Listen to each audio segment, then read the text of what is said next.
नमस्कार दर्शकों, ऐसे न्यूज की टीम सतलोक आश्रम इंदौर पहुंच चुकी है, जहां पर हम आपको कुछ जानकारी देना चाहेंगे। यहां पर एक प्रदर्शनी लगी हुई है जहां पर कई सारे ग्रंथ रखे गए हैं, तो आपको एक जानकारी भी देना चाहेंगे। जैसा कि माना जाता है संत रामपाल जी महाराज देवताओं के विरोधी माने जाते हैं, लेकिन यहाँ पर तो हमें कुछ और ही नजर आ रहा है। तो चलिए हम आपको भी दिखाना चाहेंगे। जरा आप नजर डालिए इस तरफ। तीनों देवा दल कमल बसे, ब्रह्मा विष्णु महेश, प्रथम इनकी वंदना, फिर सुन सदगुरु उपदेश। तो दोस्तों, हम आपको यही बताना चाहेंगे, जो गुरुजी विरोधी माने जा रहे हैं संसार के लिए, तो इस तरफ क्यों उनकी वंदना की बातें बता रहे हैं वो। तो चलिए इस बारे में और बेहतर जानकारी लेंगे। नमस्कार मैडम, क्या नाम है आपका? जी नमस्कार, मेरा नाम संजू दासी। मैडम, यहाँ पर जैसे कि देखा जा रहा है कि संत रामपाल जी महाराज जी तो देवताओं का विरोध करते हैं और यहाँ पर आप उनको प्रथम वंदना में पूजनीय बता रहे हैं, तो ये कैसे बता रहे हैं आप? जी, पहले तो मैं आपको बता दूं कि जो संत रामपाल जी महाराज हैं वो देवताओं की भक्ति छुड़वाते नहीं है।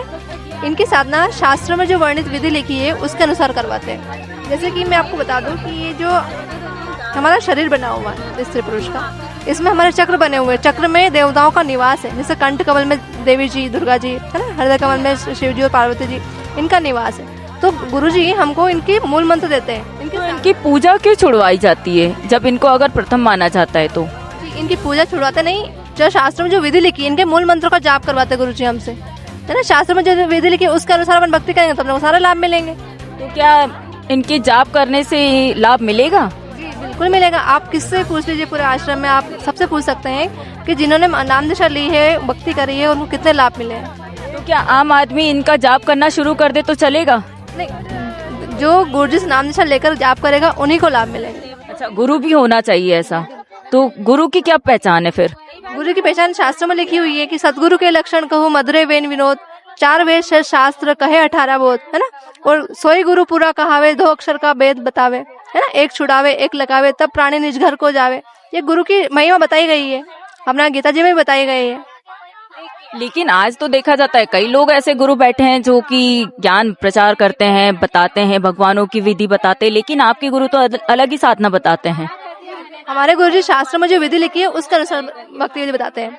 और जो अन्य धर्म जो बता रहे हैं, जो मतलब बोलते हैं कि व्रत कर लो, तीर्थ चले जाओ, गंगा स्नान कर लो, वो सब करने के बावजूद भी लोगों को दुख जो निवारण नहीं हो रहा, दुख पे दुख आ रहे हैं। तो यही कारण है कि वो जो चल रही संसार में जो भक्ति विधि चल रही है वो शास्त्रों के विरुद्ध भक्ति चल रही। शास्त्रों में कई प्रमाण नहीं है व्रत का और इनका तीर्थ का। लेकिन अभी महासमागम जो महाकुंभ का हुआ था, वहाँ पर तो काफी लोगों ने स्नान किया और मोक्ष को प्राप्त कर लिया है उन्होंने। जी, अभी ये तो उनको ही पता होगा कि वो मोक्ष को प्राप्त किया कि वो लोग कहाँ गए। अच्छा, तो आपका मानना है कि वो मोक्ष प्राप्त नहीं कर पाए हैं, कैसे सिद्ध करेंगे आप? जी देखिए ना, हमारे गीता जी, हमारे 4 वेद, उनमें कहीं वर्णित है क्या कहीं गंगा स्नान करने का? बल्कि यहाँ मना करा गया है। तो जो मना किया है हम वो करेंगे तो हम मोक्ष प्राप्त कैसे हो सकता हमारा? तो दर्शकों, आप सत्य भक्ति की साधना अगर जानते हैं, समझते हैं और अगर आपने वेदों को पढ़ा है तो निष्कर्ष निकालिए, और आप उस आध्यात्मिक की ओर अगर बढ़ना चाहते हैं तो पहले आप अपनी पुस्तकों को पढ़ना शुरू करिए। ऐसा संत रामपाल जी महाराज जी का कहना है। आज हम आपको वही प्रूफ दिखा रहे हैं जो कि वो बताते हैं। धन्यवाद मैडम। धन्यवाद।